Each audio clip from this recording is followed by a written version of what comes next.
Look up. There it is, the moon, our constant companion, the silver orb that has guided sailors, inspired poets, and illuminated the darkest nights for all of human history. It is the single most familiar celestial body we know, a symbol of constancy, a silent witness to everything that has ever happened on Earth. But what if I told you that this familiar, comforting presence is hiding one of the most profound, counterintuitive, and frankly, strange truths in all of astronomy? What if the moon, in its silent, majestic journey across the sky, is performing a cosmic deception right before our eyes? For millennia, we have watched it. We have tracked its phases, charted its cycles, and even walked upon its dusty surface. Yet, there is one simple, fundamental question about its motion that, when truly understood, unravels our basic assumptions about physics, gravity, and the very nature of our solar system. It is the question that forms the bedrock of this entire cosmic mystery. Why doesn't the moon spin? It's a question that sounds simple, almost childish, but the answer is anything but. The common, surface-level response, that it does spin, but at the exact same rate it orbits, is only the beginning of the story. It is the polite, simplified answer given to students. The deeper truth is a violent, ancient saga of cosmic collision, relentless gravitational warfare, and a slow, agonizing dance that has been playing out for billions of years. It is a story that reveals the moon is not merely a passive rock in the sky, but a dynamic, active participant in a process so powerful it is literally slowing down the rotation of our own planet, minute by agonizing minute. If you have ever looked up and felt a connection to that distant, cratered world, then you are about to see it in a completely new light. Because the truth of the moon's motion is a story of a gravitational trap, a state of perfect, almost impossible synchronization known as tidal locking. It is a cosmic handshake that has locked the moon into an eternal embrace with Earth, forcing it to show us only one face, forever. And the forces that created this lock are the same forces that govern the fate of every star, every planet, and every moon in the universe. But before we embark on this journey, a journey that will take us from the violent birth of our solar system to the distant, frozen future of our planet, I have to ask you to do one thing. If you are captivated by the mysteries of the cosmos, if you crave the kind of deep, engaging scientific storytelling that makes you question everything you thought you knew, then please take a moment right now. Hit that like button and subscribe to Cosmo Depth. Because the universe is vast and the secrets it holds are profound, but we can only explore them together. Your support is the fuel for this cosmic exploration, and trust me, you won't want to miss what we uncover next. Now let us begin. Let us peel back the layers of this celestial illusion and discover the strange, beautiful, and utterly compelling truth about the moon's motion. The first step in solving any great mystery is to correctly define the problem. The question, why doesn't the moon spin, is fundamentally flawed, yet it perfectly captures the common human experience. When we look at the moon, night after night, year after year, we see the same familiar features. The dark, smooth plains of the Maria, the bright, heavily cratered highlands, and the distinct, almost human-like face we have named the man in the moon. It never changes. It never rotates to reveal the new side. It appears to be utterly, perfectly still in its rotation, a fixed target in the sky. This observation is what leads to the paradox. If the moon were truly not spinning, then, as it orbited the Earth, we would, over the course of its 27.3-day orbit, see its entire surface. Imagine walking around a statue. If the statue never rotates, you will see its front, its side, and its back as you complete your circle. The moon, if it were not spinning, would behave like that statue, but it doesn't. Instead, the moon behaves like a dancer on a stage, perpetually facing the audience. As it moves around the stage, its orbit, it must be slowly turning on its own axis, its rotation, at the exact same rate to keep its face pointed toward the center of the stage. This is the first, most crucial piece of knowledge. The moon absolutely does spin. It rotates on its axis once every 27.3 days, and it orbits the Earth once every 27.3 days. This perfect one-to-one synchronization is what we call synchronous rotation. It is the reason we only ever see the near side. To grasp the sheer improbability of this, consider the numbers. The moon is traveling at an average speed of about 2,288 miles per hour, 3,683 kilometers per hour in its orbit. For its rotation to match this orbital period so precisely, down to the second, over billions of years, is not a coincidence. It is the result of a powerful, universal force that has meticulously engineered this celestial ballet. This force is gravity, but not the simple static gravity we learn about in school. This is the dynamic, shape-shifting, relentless force of tidal friction. The moon's synchronous rotation is not a natural state for a body in space. When the moon first formed, it was likely spinning much faster, perhaps completing a rotation in a matter of hours, much like the early Earth. The process that slowed it down, that brought it into this perfect locked rhythm, is the story of the universe asserting its will. It is the story of tidal locking. Understanding. Tidal locking. Tidal locking is not unique to the Earth-Moon system. It is, in fact, the cosmic norm for large moons orbiting planets, and even for planets orbiting very close to their stars. The vast majority of the large moons in our solar system, Io, Europa, Ganymede, Callisto around Jupiter, Titan around Saturn, are all tidally locked. It is a universal process, a gravitational inevitability. To understand how it works, we must first understand tides. We typically think of tides as the rising and falling of the ocean, caused by the moon's gravity. But tides are not just water. Tides are the stretching of an entire body, water, rock, and atmosphere, caused by a difference in gravitational pull across its diameter. Imagine the Earth. The moon's gravity pulls on the side of Earth facing it, and it pulls on the side facing away.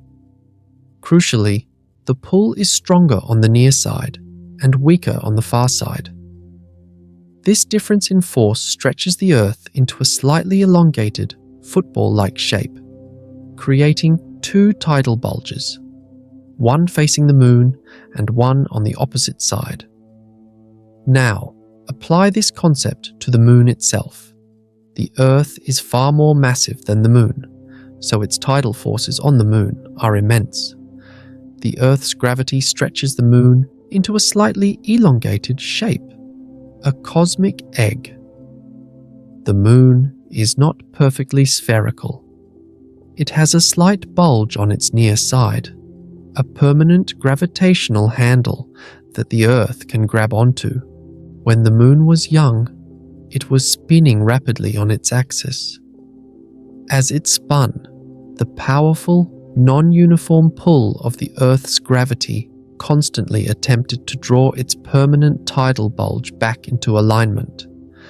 much like a parent trying to gently grab the hand of a quickly spinning child. This entire process is driven by the physics of tidal friction.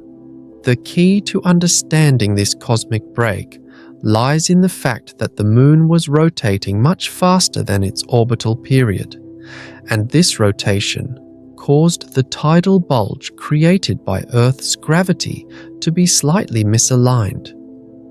It was always a little bit ahead of the direct line connecting the centers of the Earth and the Moon.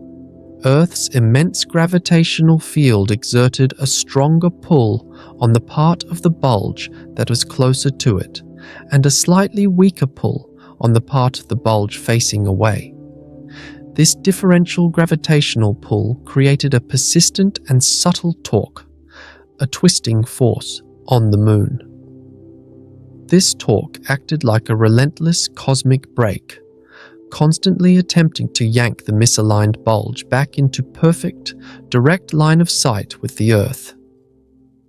This constant, gentle tug against the Moon's rotation systematically siphoned off rotational kinetic energy from the Moon, causing its spin to gradually, but inevitably, slow down over billions of years. This braking and energy dissipation process continued, with the Moon's rotation rate steadily dropping, until a critical point of perfect gravitational equilibrium was reached. This is the lock, the moment the Moon's rotation period matched its orbital period. At this precise synchronization, the Moon's permanent bulge became permanently aligned with the Earth. The misalignment that caused the braking torque dropped to zero, and the constant siphoning of rotational energy ceased. The Moon had achieved tidal lock, finding its state of perfect synchronized rest, where the same face is forever turned toward our planet. This process is a testament to the sheer, relentless power of gravity over cosmic timescales. It is a slow, inevitable march toward equilibrium, a process that took millions, perhaps hundreds of millions of years, but which was always destined to happen. The Moon's synchronous rotation is not a coincidence. It is the scar of a billion-year-long gravitational war. To truly appreciate the Moon's strange motion, we must first understand its violent origin.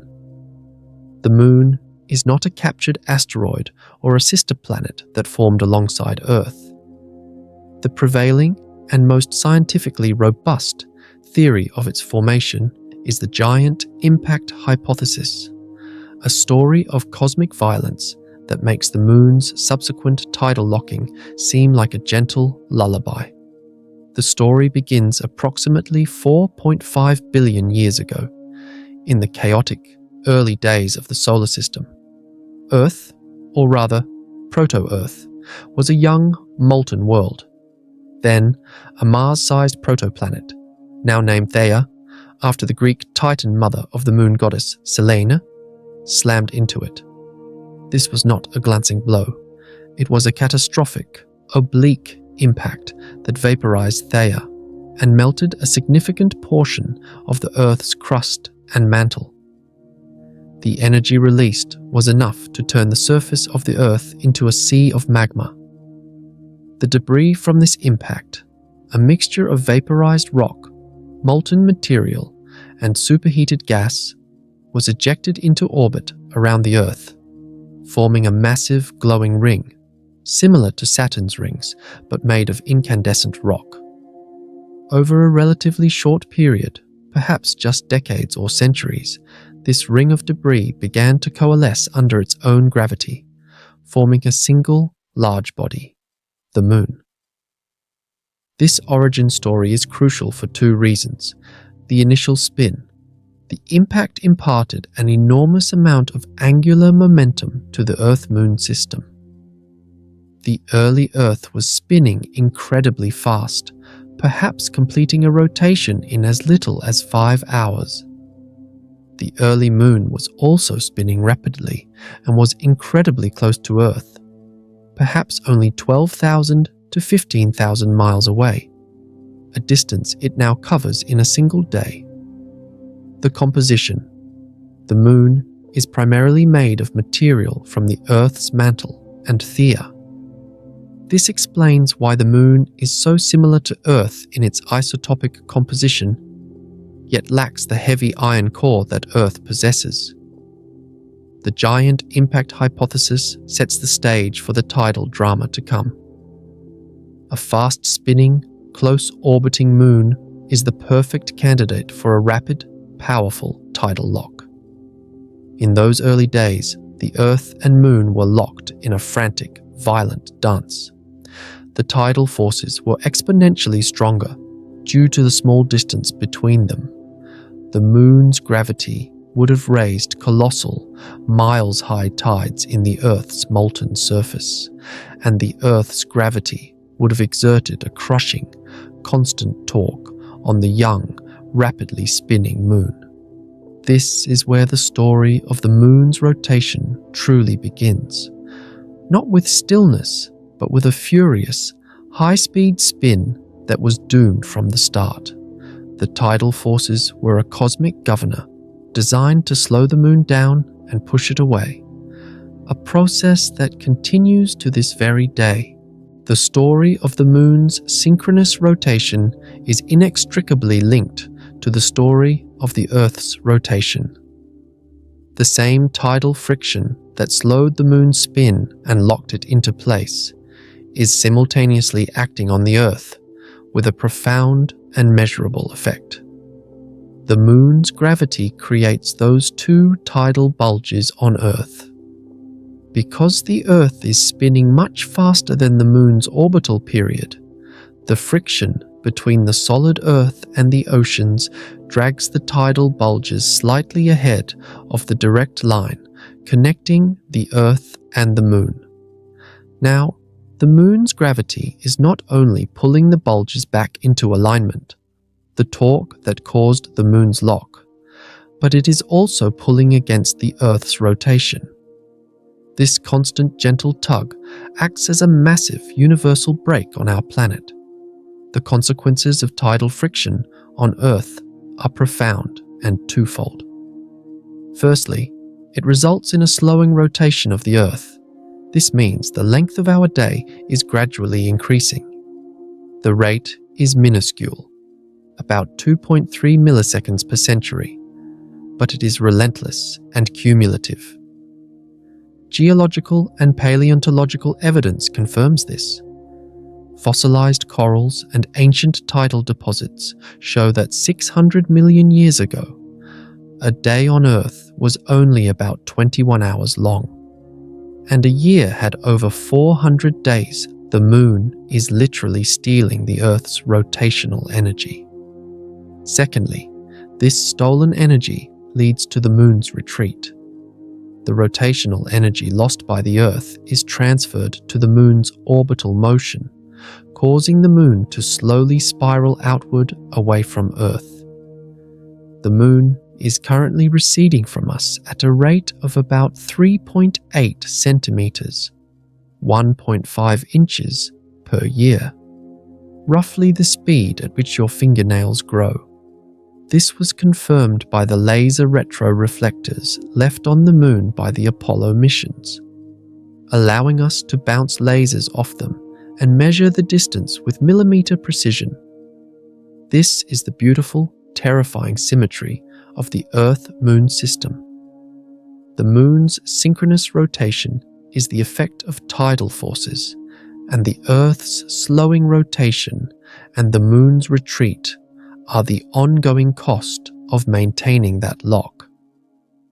The Moon is perfectly synchronized with us, but it is also slowly, inevitably, leaving us.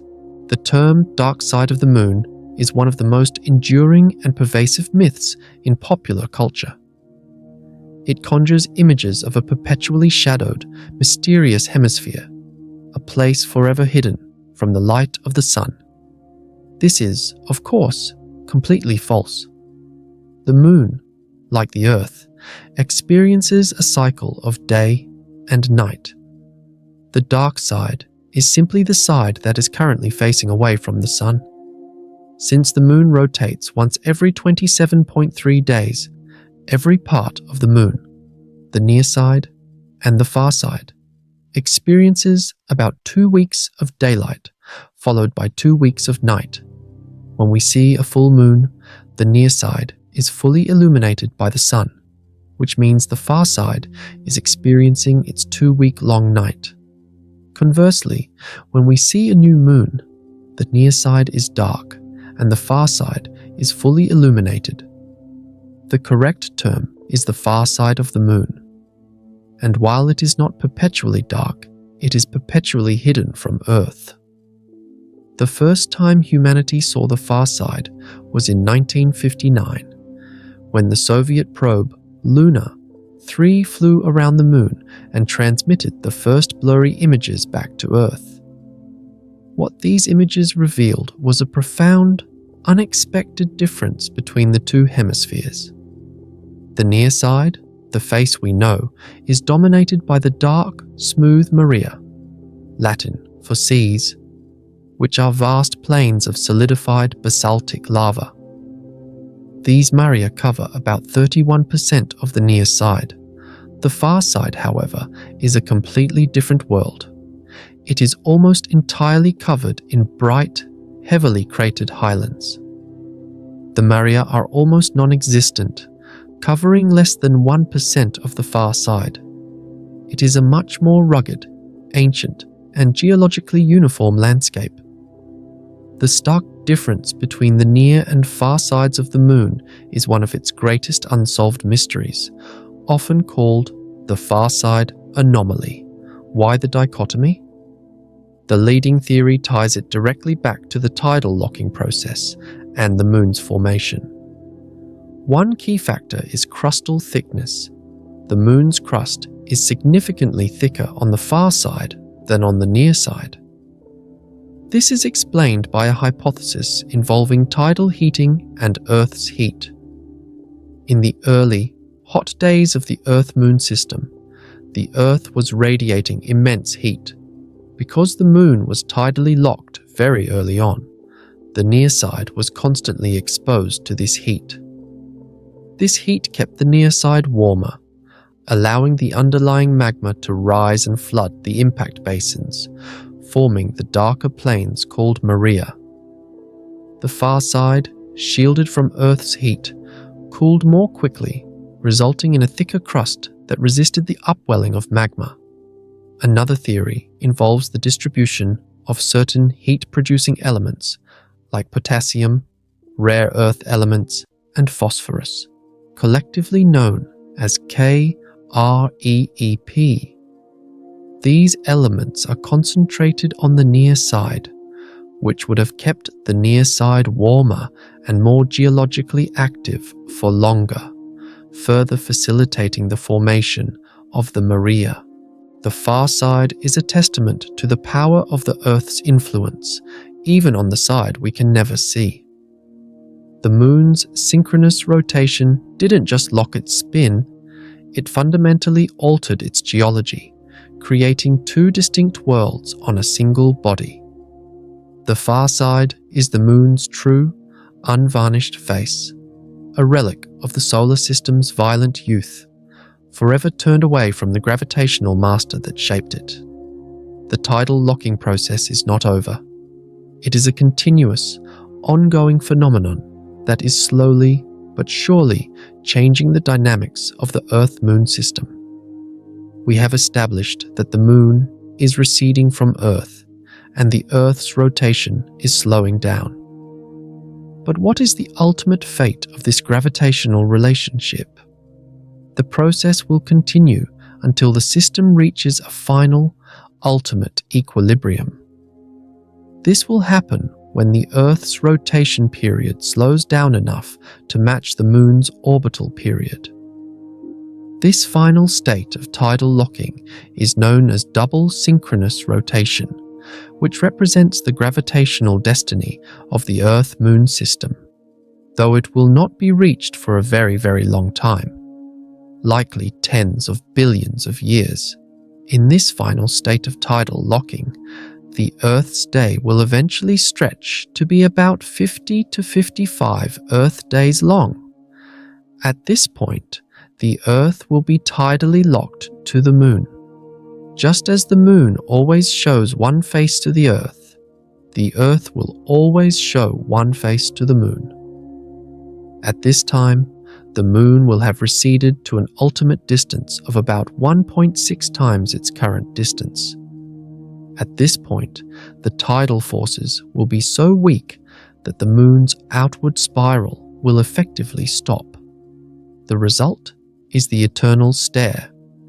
An observer on the tidally locked Earth would see the Moon fixed in the sky, never moving, never rising or setting, perpetually hanging over one hemisphere. The other hemisphere would never see the Moon at all. However, there is a twist. The Sun, our star, has a finite lifespan. In about 5 billion years, the Sun will exhaust the hydrogen fuel in its core and begin to swell into a red giant. Its outer layers will expand, likely engulfing Mercury and Venus, and possibly reaching the Earth's orbit. The intense heat and solar wind from the red giant Sun will likely vaporize Earth's oceans, which would cause the tidal friction that relies on the oceans to cease, and disrupt the system as the Sun's expanded mass and gravitational influence will drastically alter the orbits of the Earth and Moon. In a strange twist of cosmic fate, the Sun's death will likely interrupt the slow, methodical process of tidal locking before it can reach its final, perfect equilibrium. The Earth and Moon will be consumed or scattered long before they achieve their ultimate, eternal stare. The Moon's synchronous rotation, therefore, is a story of time. It is a process that has been running for billions of years, a cosmic clock that measures the slow decay of our planet's spin, and a reminder that even the most stable relationships in the universe are temporary. The phenomenon of tidal locking is not a quirk of the Earth-Moon system. It is a universal principle that governs the dynamics of countless celestial bodies. Understanding the Moon's lock is the key to understanding the potential for life, the stability of orbits, and the strange worlds that exist far beyond our solar system. Tidal locking is observed throughout our solar system and has significant implications for exoplanets.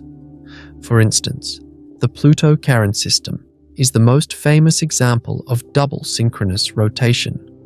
Charon is so large relative to Pluto, about half its size, and orbits so closely that both bodies are tidally locked to each other.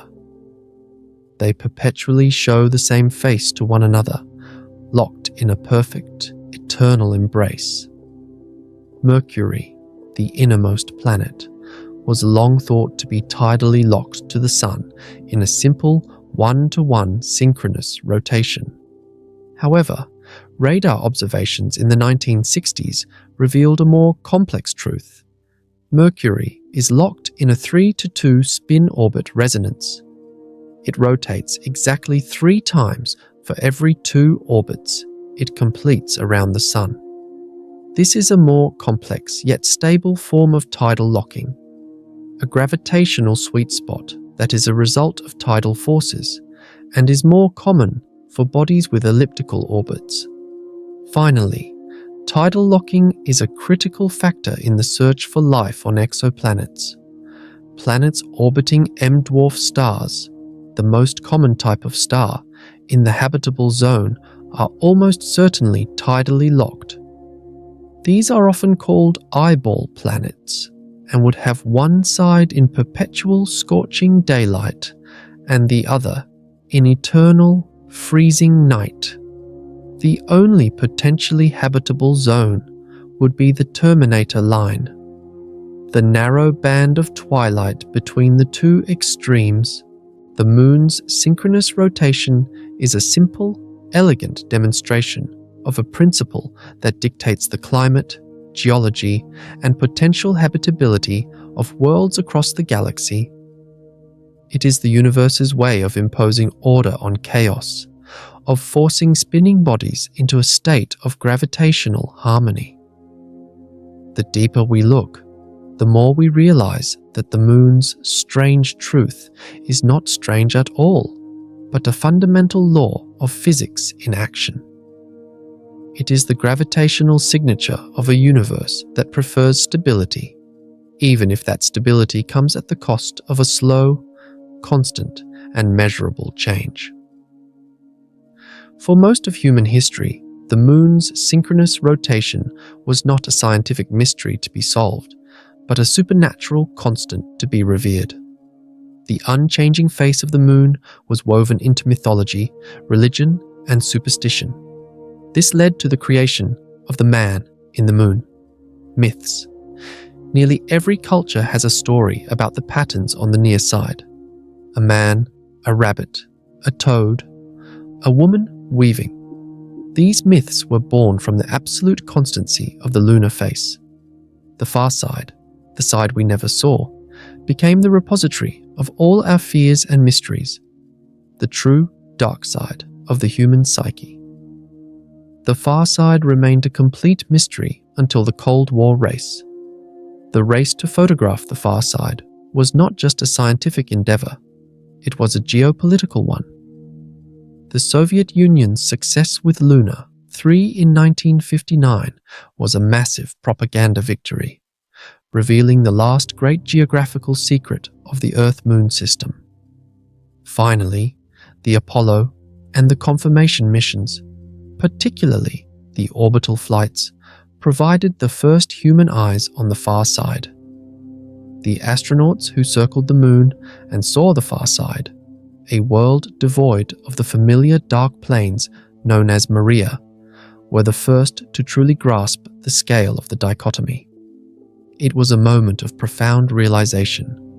The moon is not one world, but two, forever separated by the Earth's gravitational pull. The journey from seeing the moon's synchronous rotation as a magical constant to understanding it as a physical inevitability is the story of science itself. It is the story of replacing myth with mathematics, of using the laws of gravity to explain the seemingly impossible. The moon's lock is a powerful reminder that what appears to be stillness is often the result of a perfect dynamic balance. It is a lesson in observation. The most obvious facts are often the most profound, and the most familiar objects can hold the deepest secrets. We have established that the moon's rotation is locked to its orbit, but the precision of this lock is truly astounding. The moon's rotation period and its orbital period are not just close. They are identical to an astonishing degree of accuracy.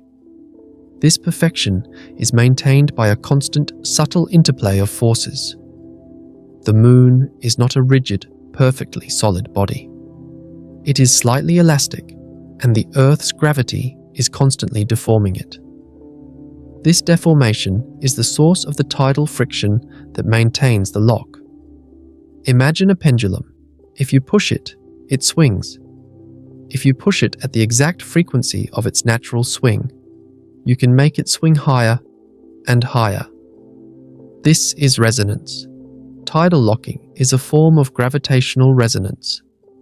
The moon's natural tendency to spin is perfectly matched by the Earth's constant corrective torque. The precision of the lock is also influenced by the moon's internal structure. The moon has a small, partially molten outer core. The gravitational pull of the Earth on the moon's solid mantle and its liquid core creates a slight internal friction. This friction acts as a damper, helping to stabilize the synchronous rotation and prevent the moon from being easily knocked out of its perfect rhythm by external forces, such as impacts from large asteroids. The moon's libration, the wobble we discussed, is the visible manifestation of this dynamic balance. It is the moon's rotation trying to stay constant while its orbital speed changes, and the Earth's gravity constantly correcting the error. It is a continuous, self-correcting system, a gravitational feedback loop that has been running flawlessly for billions of years. This level of precision is what elevates the moon's motion from a simple astronomical fact to a profound physical principle. It is the universe demonstrating its capacity for self-organization and long-term stability. The moon's synchronous rotation is the most visible, most beautiful example of a gravitational system finding its lowest energy state and locking into it with perfect, enduring harmony. The moon's strange, locked motion is not just a story about the moon. It is a story about us. The moon's existence and its gravitational influence is arguably the single most important factor in the long-term stability and habitability of Earth. The Earth's axis is tilted at about 23.5 degrees. This tilt is what gives us our seasons, a crucial factor in the development of complex life. However, without a large, close moon, the Earth's axial tilt would wobble chaotically over millions of years. The problem: the gravitational pulls of the Sun and the other planets, especially Jupiter, try to destabilize Earth's tilt. The solution: the Moon's massive size and close proximity provide a huge, stable, gravitational anchor. The Moon's pull acts like a gyroscope, preventing the Earth's axial tilt from swinging wildly. Without the Moon, Earth's tilt could swing from 0 degrees, no seasons, to 85 degrees, extreme, planet-wide climate chaos, over a few million years. Such dramatic climate shifts would make the evolution of complex, stable life forms incredibly difficult, if not impossible.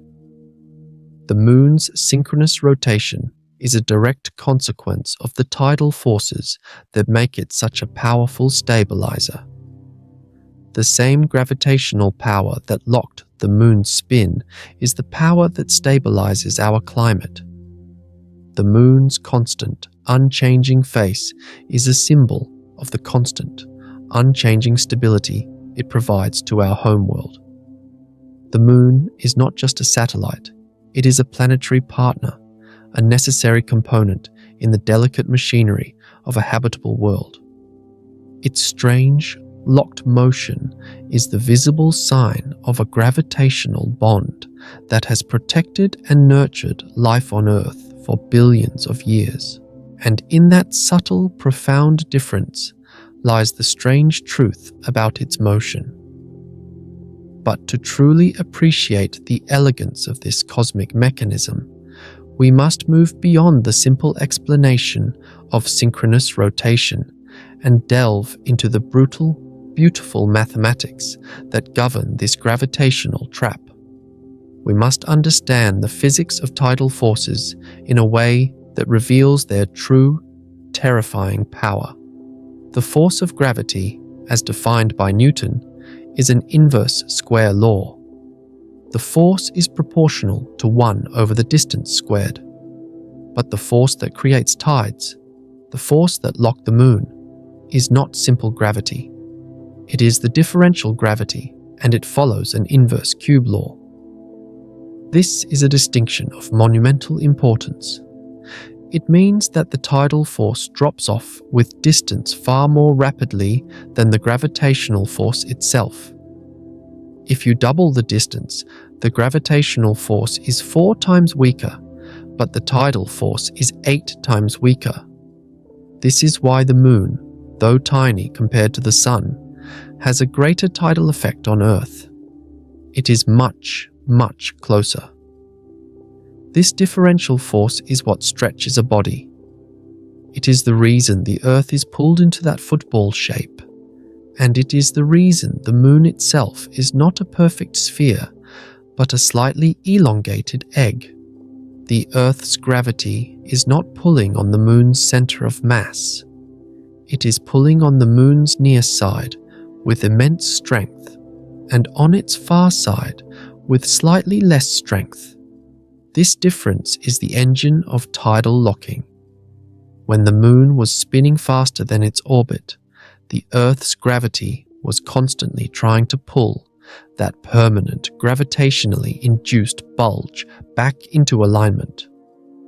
But the moon's own internal friction, the slight elasticity of its rock, the movement of its molten core, meant that the bulge was always slightly ahead of the direct line to Earth.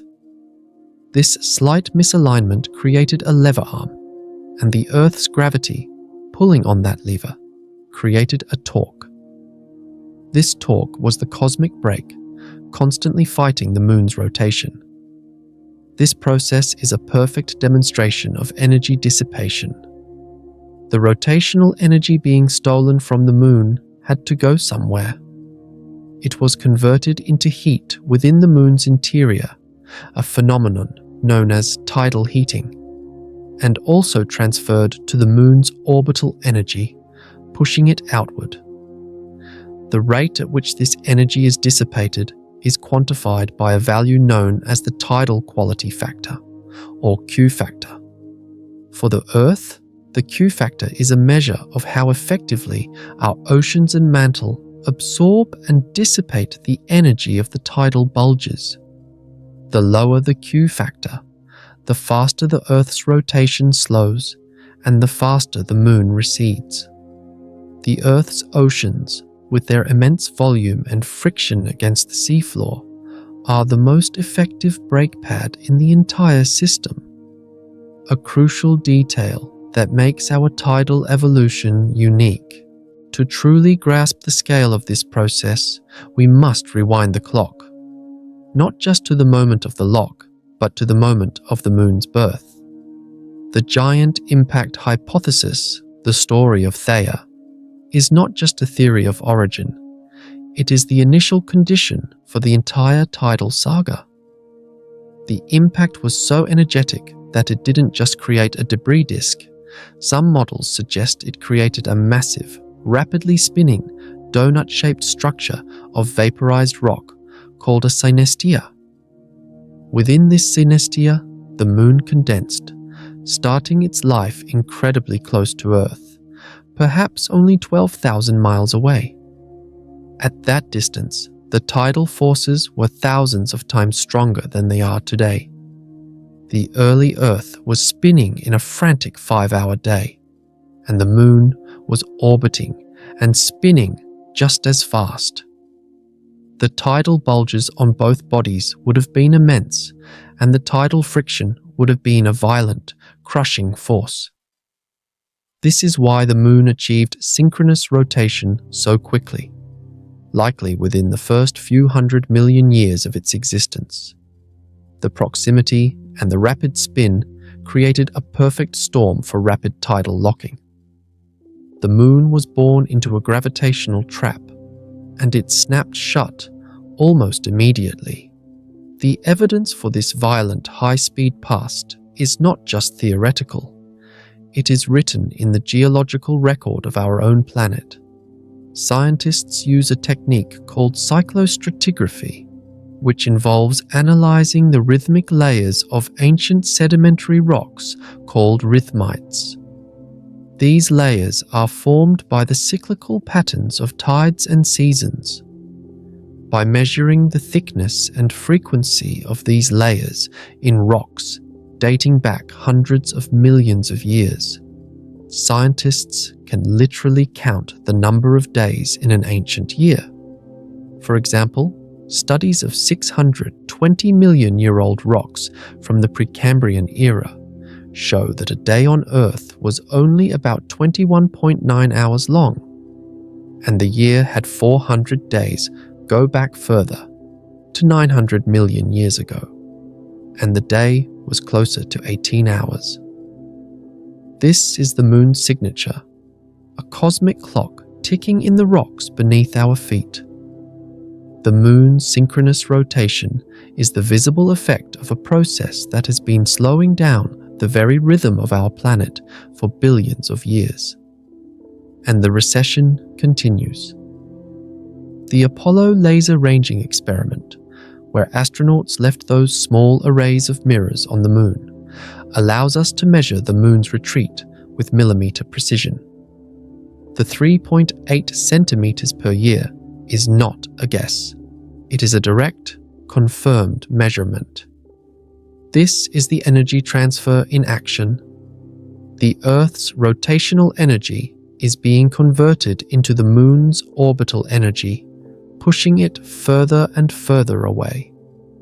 The moon is not just locked, it is leaving, but the lock is not rigid. It is a dynamic, subtle balance, and the evidence for this is the moon's mesmerizing libration, the wobble that allows us to see 59% of its surface. The most significant wobble, libration in longitude, is the moon's constant battle between its constant rotation rate and its changing orbital speed.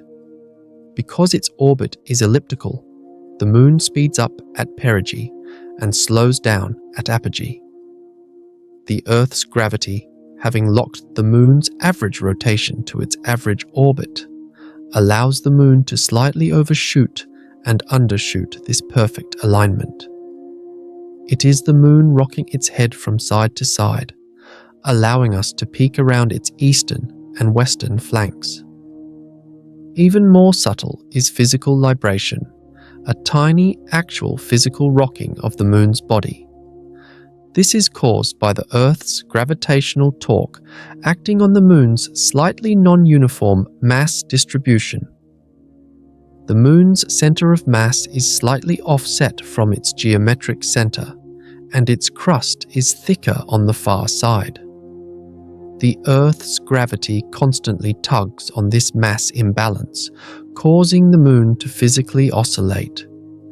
This physical libration is the final, definitive proof that the moon is not a dead, static object, but a body under constant dynamic gravitational stress.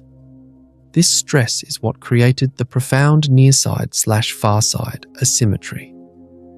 The far side is not just hidden, it is geologically distinct. The near side is dominated by the dark, smooth Maria, while the far side is a world of bright, ancient, heavily cratered highlands.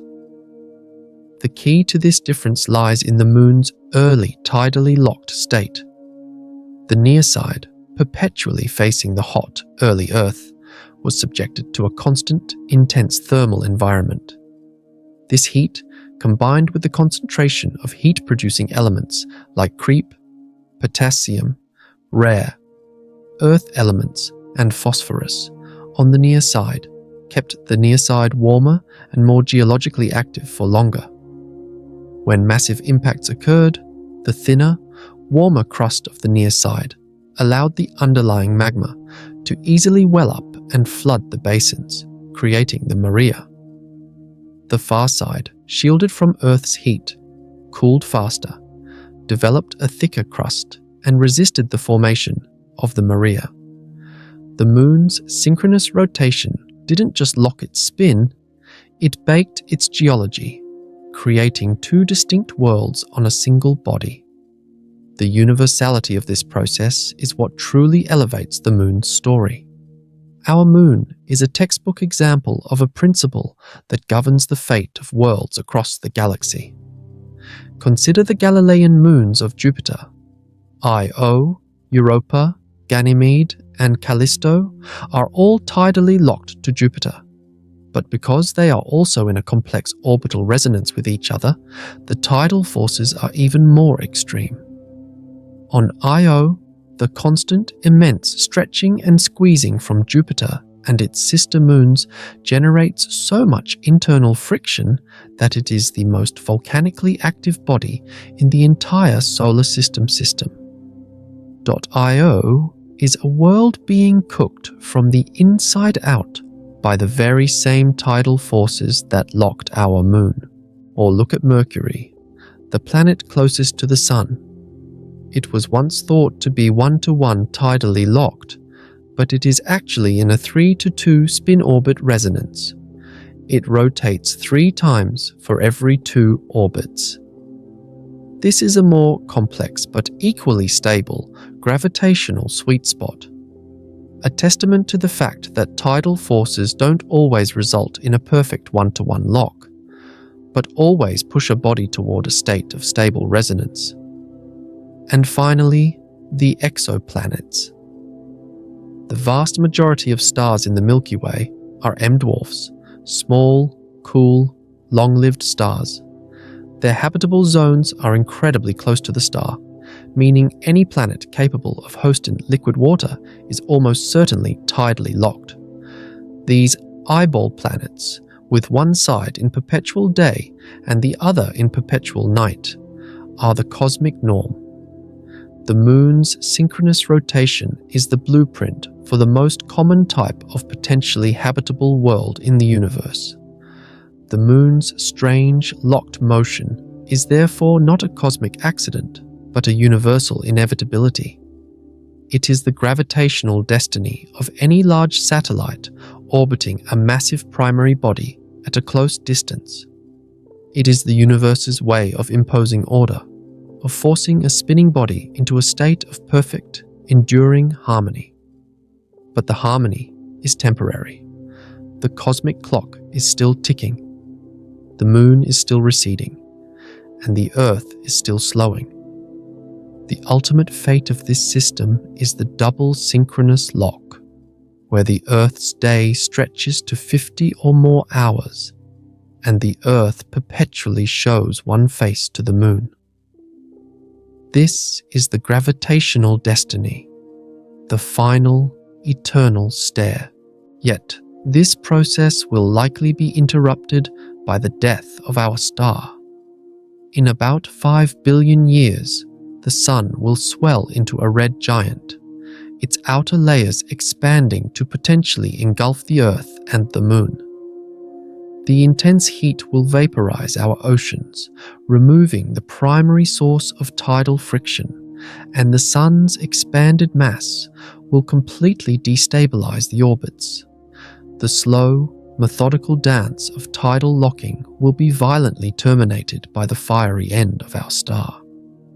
The Moon's synchronous rotation is thus a story of deep time, a process that has unfolded over billions of years and will be cut short by the ultimate cosmic event.